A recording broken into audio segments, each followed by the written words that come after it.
sea, paciente con asma, ya que a veces el niño es asmático y no hay posibilidad de definir muy bien por la edad del paciente, buscamos de repente fibrosis quística, le hacemos la prueba y sale positivo, y de repente no es fibrosis quística y es mal catalogada. Entonces, ¿en qué patología debemos pensar cuando la prueba del sudor salga positivo y de repente pensar en un falso positivo? Cuando la muestra del sudor es insuficiente, ¿ya? Muestras concentradas o ha sido una muestra evaporada. Otras enfermedades no fibrosis quística tenemos la malnutrición, también puede salir positivo. También en pacientes con deficiencia de glucosa 6-fosfato deshidrogenasa, pacientes con mucopolisacaridosis o fucosidosis, pacientes con glucogenosis tipo 1, con insuficiencia suprarrenal, pacientes con hipotiroidismo o pseudo hipoaldosteronismo, ¿no? Pero también pueden cursar con un falso positivo.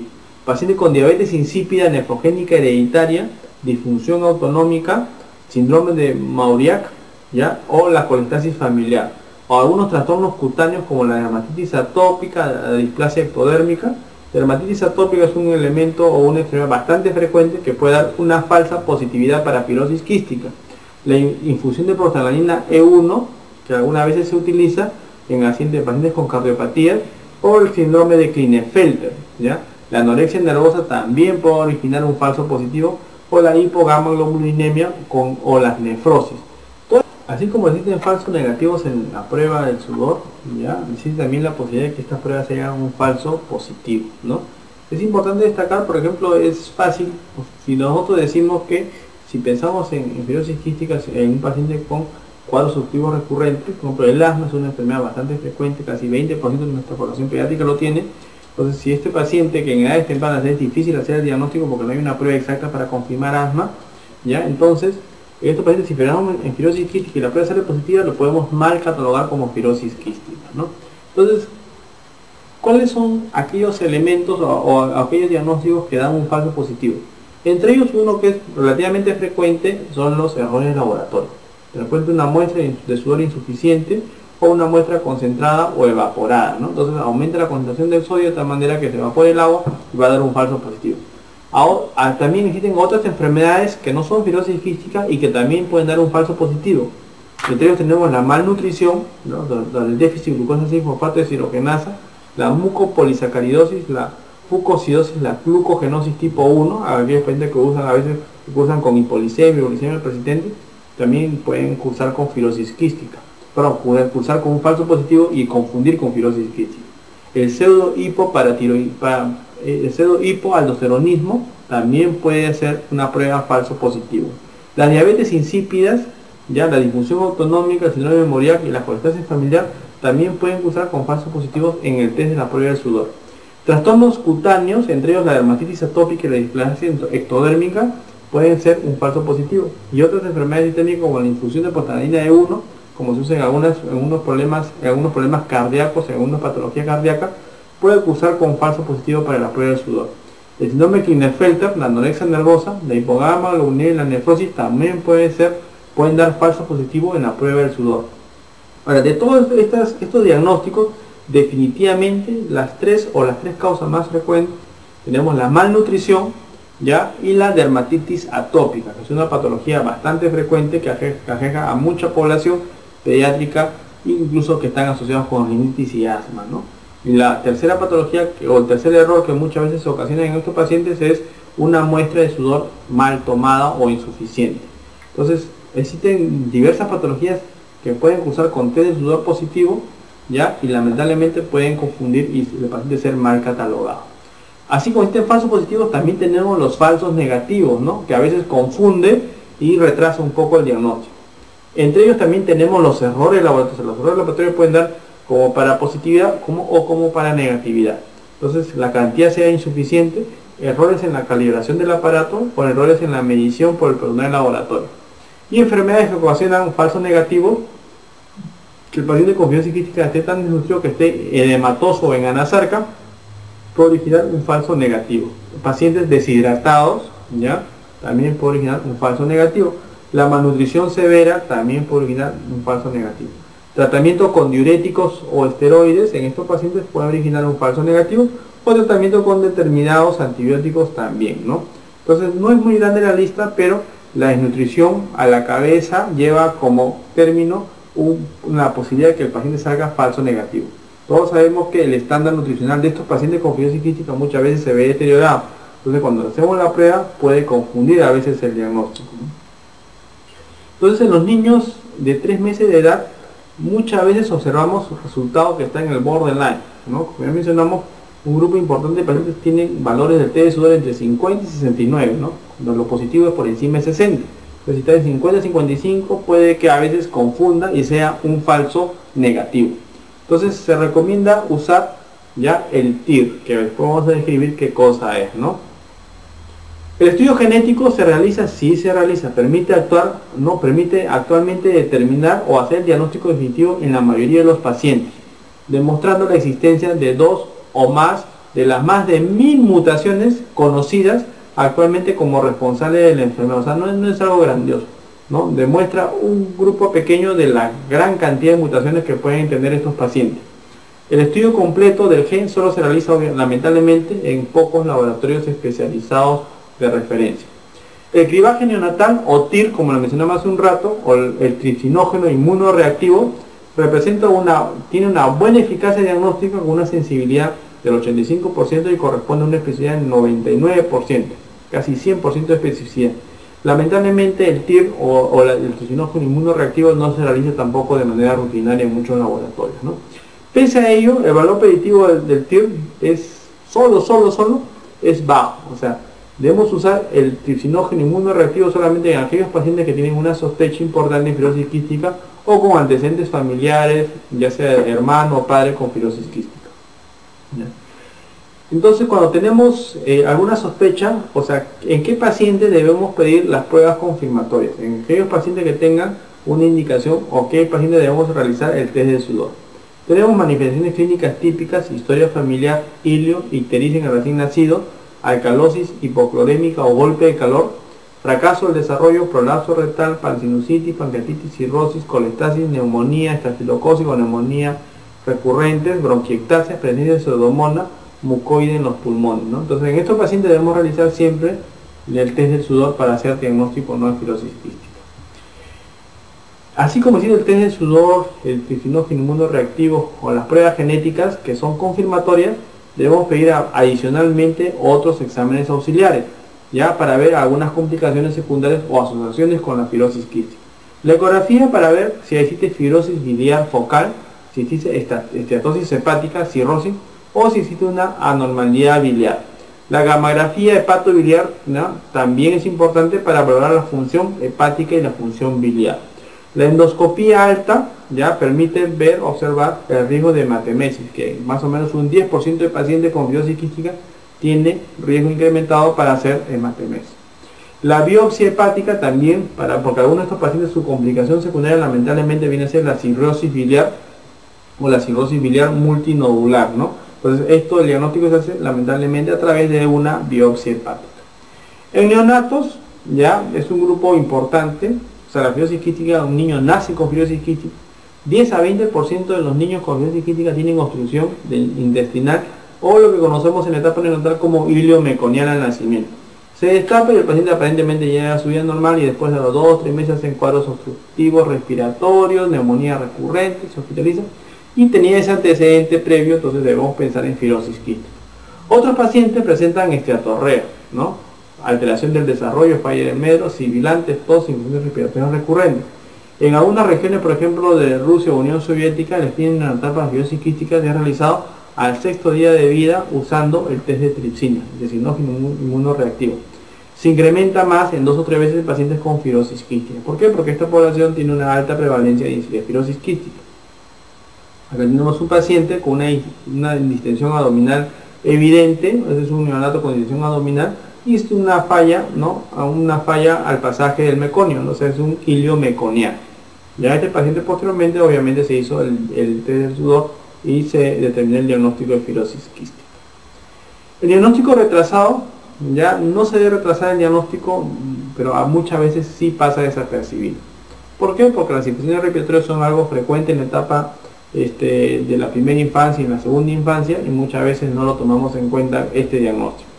Generalmente pacientes con diarrea, malabsorción, cuando no tienen problema respiratorio, pasan desapercibidos, ¿no? O sea, fibrosis quística no es sinónimo de obstrucción recurrente o neumonía recurrente, no solamente eso.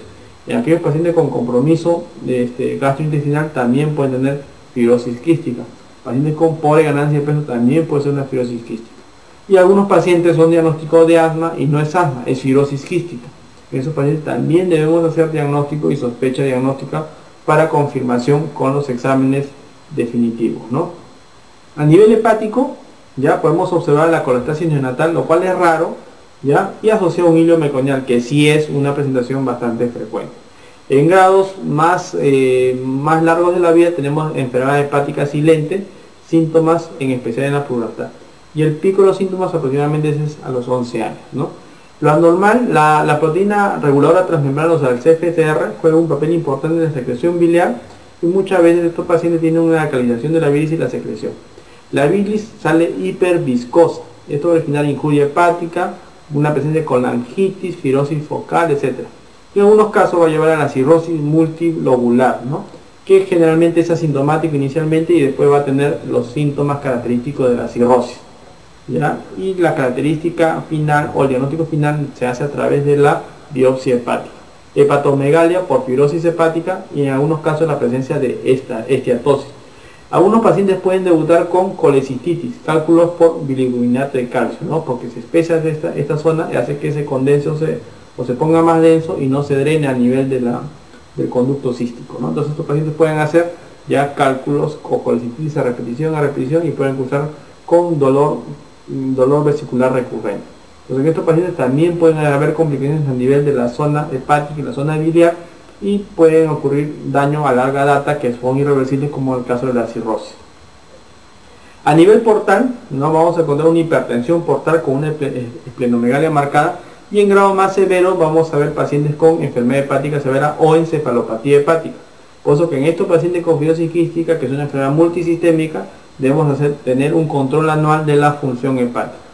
Ya el ácido urso desoxicólico ya ayuda a prevenir la progresión de la enfermedad, pero la verdad no ayuda a prevenir los cambios severos de la enfermedad, ¿no? Se debe hacer un control anual ecográfico y al inicio de la enfermedad. La incidencia de cálculos y otras enfermedades ya se incrementa lamentablemente con la fibrosis quística, ¿no? La fertilidad en los varones, generalmente casi todos son infértiles porque tienen una azoospermia obstructiva. Las mujeres son fértiles, pero el incremento del grosor del moco cervical puede hacer que la concepción sea difícil. O sea, demora un poco en concebir, ¿no? Pero el varón por lo general casi todos son infértiles. La osteoporosis, ya existe un aumento de la osteoporosis y la osteopenia con gran predisposición a fracturas, porque en estos pacientes lo que debe hacerse es una evaluación de la densidad ósea a partir de los 10 años, porque generalmente cursa con una osteopenia marcada, ¿no? En estos pacientes va a haber una disminución de la absorción de los nutrientes secundarios a una mala absorción de los componentes liposolubles vitamínicos, ¿no? Entonces va a ocasionar que estas vitaminas liposolubles no se absorban adecuadamente y secundariamente ocasionar osteoporosis. De los exámenes auxiliares que se deben hacer, como es una enfermedad multisistémica, ver la función hepática, las tasas fecal para ver la función pancreática, debemos ver un test de función pulmonar, ¿no? Una espirometría, ya vemos ver esto de curso con obstrucción que es reversible con el B2 y muchas veces el diagnóstico confunde con el diagnóstico de asma. Una radiografía de tórax para ver una acentuación de la trama bronquial, nódulos o consolidaciones que pueden cursar estos pacientes. El manejo no solamente es de una sola especialidad, es multidisciplinario. Está metido el pediatra, el neumólogo pediatra, el nutricionista, psicólogo, etcétera, ¿no? Ya todo es un manejo multidisciplinario, el fisioterapeuta, etcétera, ¿no? Siempre se debe medir la función pulmonar con la espirometría.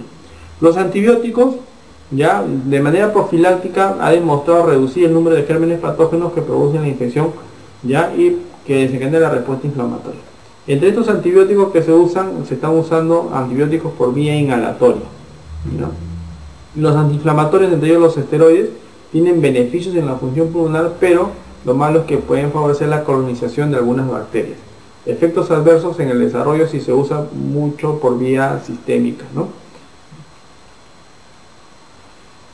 Otros tratamientos que se están usando ya es el DNA humano recombinante, ¿no? El RHD-NASA. Las secreciones infectadas bronquiales en fibrosis quística hacen que las secreciones sean obviamente mucho más viscosas. Los niveles altos de la DNA recombinante humana, ¿ya? ¿Qué es lo que hacen? Degradan los leucocitos y reducen la frecuencia de exacerbaciones respiratorias. ¿Qué es lo que hace todo este DNA recombinante humano? Hace que mejore la función pulmonar por mejoría de la secreción bronquial y disminución de la degradación de los leucocitos. ¿Ya? Los antibióticos que se usan generalmente, como ya mencionamos, usamos antibióticos pensando en los 3 agentes etiológicos más frecuentes, y de ellos el más frecuente es la Pseudomonas aeruginosa. ¿Ya? Entre ellos tenemos la ciprofloxacino, ahí tenemos la dosis pediátrica, la dosis de adulto más o menos a dosis de 15 a 20 miligramos por kilo día. Usamos la gentamicina por vía intravenosa, 10 miligramos por kilo día, la tobramicina también por vía endovenosa, 10 miligramos por kilo día, la amicacina 35 miligramos por kilo día, o sea, dosis más alta de lo que convencionalmente se usa. Tenemos el tazocin o la tazocina, 600 miligramos por kilo día, el Astronan, que es básicamente cubre bien la Pseudomonas, de 200 a 250 miligramos por kilo día, la ceftazidima, el meropenem y la colomicina, ¿no? Entonces estas son las alternativas cuando estos pacientes normalmente hacen colonización por Pseudomonas aeruginosa y lamentablemente hacen una complicación como neumonía o sepsis por Pseudomonas. La inmunización en estos pacientes de manera preventiva cuando nacen se debe colocar siempre la BCG para evitar que obviamente hagan formas graves de enfermedad tuberculosa.